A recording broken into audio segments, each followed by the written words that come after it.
Les producteurs font face à un éternel problème de main-d'œuvre agricole. Dans cette vidéo, je vais vous donner quelques astuces pour remédier à cela. Si c'est la première fois que vous arrivez sur cette chaîne, n'hésitez pas à vous abonner et à activer la cloche de notification pour ne pas rater d'autres vidéos. Maintenant, allons dans le vif du sujet. Quelques difficultés dont les producteurs font face. Sinon, la difficulté première et majeure, c'est celle de la main-d'œuvre agricole. Maintenant, nous avons mis sur pied un système intelligent pour faire face à ce problème.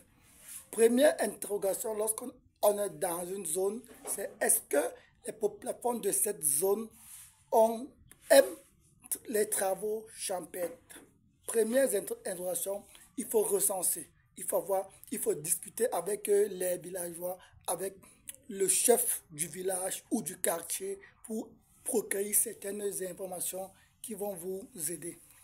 Deuxièmement, il faut toujours venir avec votre personnel permanent.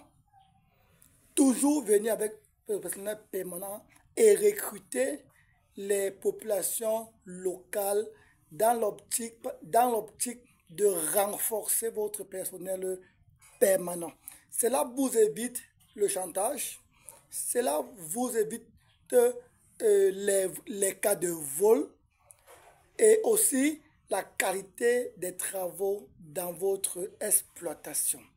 Lorsque vous amenez une personne neutre, une ou deux personnes neutres, il est difficilement corruptible. Il a foi en vous car vous assurez une certaine rémunération, un certain salaire régulier et mensuel. Donc, et le constat, c'est que les populations riveraines sont beaucoup plus des tâcherons. Ils viennent effectuer un travail précis et ils partent. Maintenant, lorsqu'ils viennent dans cette optique-là, comment être sûr, comment avoir une idée qu'ils ont effectivement travaillé cette journée? On a mis sur pied, j'ai mis sur pied un système de quantification des tâches qu'un ouvrier peut faire en une journée. Peu importe la tâche, que ce soit le saclage, le semis, le défrichage, le traitement, l'épandage d'engrais, etc. Même la récolte. Il faut aller sur une base de quantification. Des quantifications qui sont réalisables et atteignables. Évitez de leur frustrer. Mettez des trucs atteignables. Par exemple, le semis, on peut dire 5 personnes peuvent semer 1 hectare en une journée. C'est atteignable, c'est réalisable. Lorsque vous êtes dans une opération de semis, vous pouvez aller dans cette optique-là.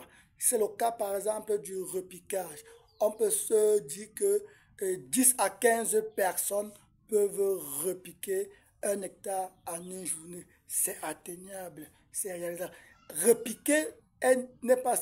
Lorsque toutes les conditions sont réunies, il ne faut pas confondre le repiquage avec l'épandage de la fiente, du nématicide ou l'arrosage. Je parle juste du repiquage.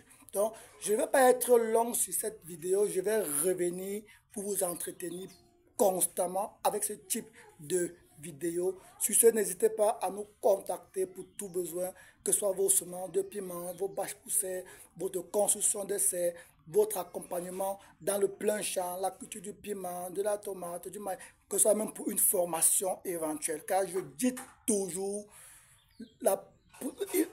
tout projet commence par une formation.